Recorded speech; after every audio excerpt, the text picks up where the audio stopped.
Hello, today I'm going to do a little brief overview of Raleigh Was Right. You've already watched two analyses, for one for the Passionate Shepherd and one for the Nymph's Reply. So I'm going to do a little brief overview of Raleigh Was Right, especially for those of you who are not understanding the poems. Hopefully by now, after watching the first two videos, you understand more of the Passionate Shepherd to His Love and the nymph's reply to the shepherd. So let's get started. I want to first start with the title, Raleigh Was Right. So my question is, um, what was Raleigh right about?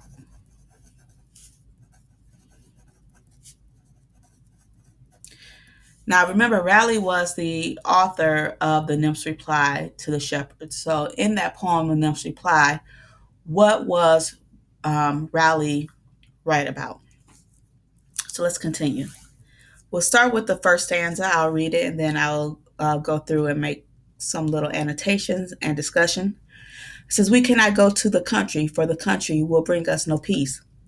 What can the small violets tell us that grow on the furry stems in the long grass among lance-shaped leaves?" So first we want to know, ask the question, we and us. Who is we and us? Well, we're going to say that maybe the we is the nymph. And I'm saying this because the nymph was invited to go live in the country with the shepherd. So us will be the nymph and the shepherd.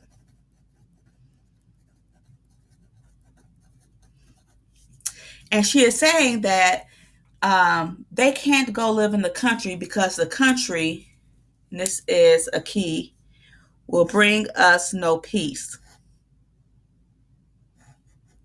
So right here. So they can't go live in the country because the country will bring them no peace. So a question I will ask is, why won't the country bring them any peace?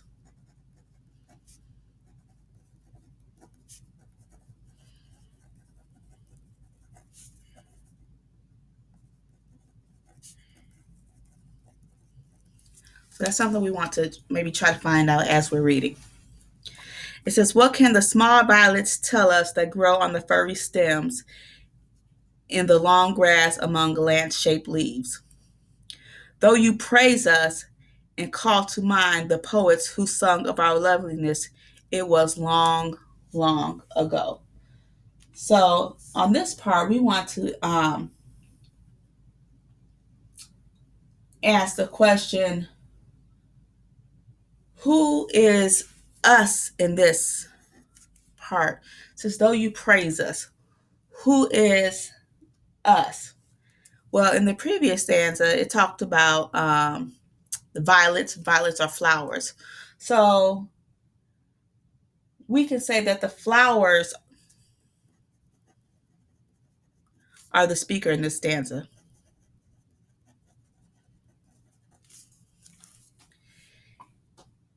And it's saying that a long time ago, like, you talked so well about us. It says, you praise us and call to mind the poets who sung of our loveliness. In line 8, which is the you here, the you is referring to Marlowe's shepherd. So talking about how the shepherd praised them. And he says, he praised them in Marlowe's poem by saying like 1,000 fragrant posies. That's coming from Marlowe's poem. And he's saying that's one of the attractions or one of the things that you will be able to experience as if you go to the countryside, if you choose to live with him and be his love and go to the countryside. But they say that was a long time ago. So basically they're saying that the loveliness that you speak of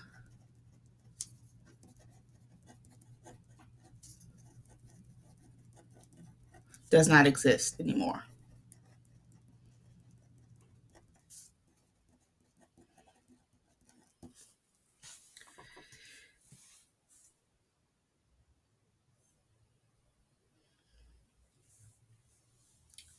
He goes on, says, when country people would plow and sow with flowering minds and pockets at ease.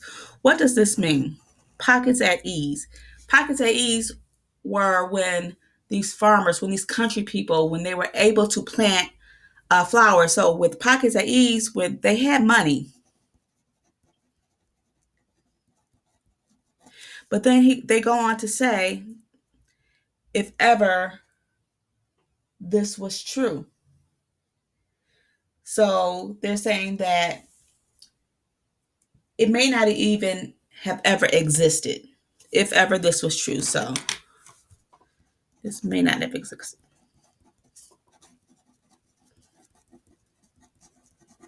Because it was so long ago, they don't remember any of this existing. And then let's go to our third stanza. It says, not now, love itself a flower with roots parched in a parched ground. So love itself a flower with roots in a parched ground. So parched means dry. You can't grow flowers from dry land. They'll die. So they're saying that our love is going to die. Empty pockets make empty heads. If you don't have the money to grow these things, if you don't have the money to do these things, we can't have love. It says, cure it if you can, but do not believe that we can live today in the country, for the country will bring us no peace. So, what Raleigh is saying is that Marlowe's vision of what you saw in the first video of a pastoral life, of a country life, will not exist. The speaker of Williams' poem supports Raleigh's ideas by calling into question Marlowe's idealistic. So we're going to say that Marlowe is idealistic.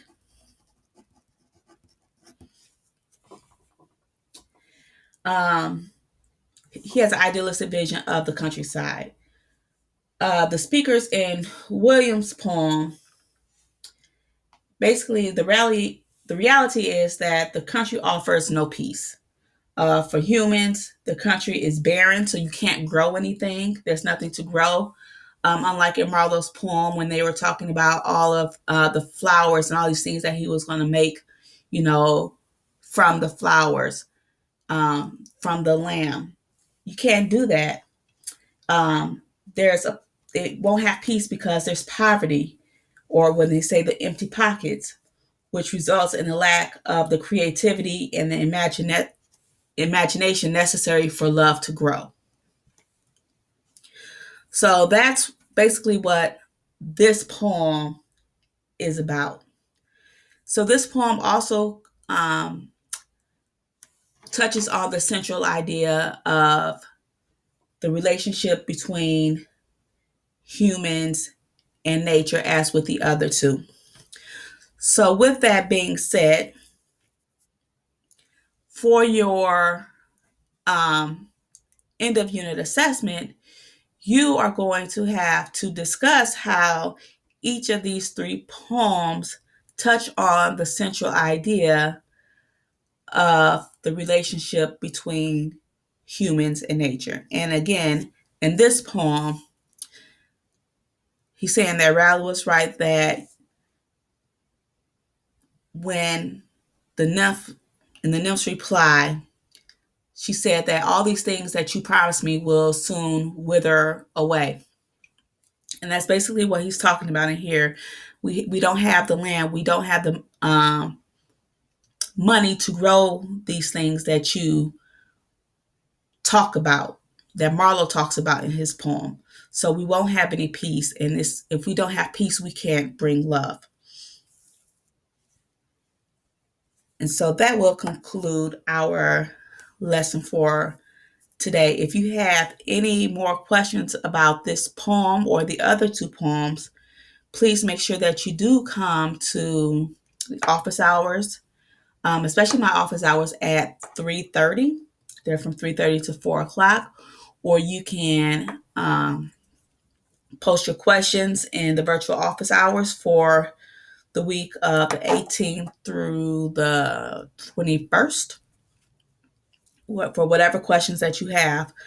And for tomorrow's lesson, you're going to begin preparing your written assessment for these three poems. So please make sure that you watch these videos, that you understand the poems, take whatever notes that you can off of each of these videos. Even if you have to go through it more than once, take whatever notes that you can so that you can write a well-developed response. You all have a good day.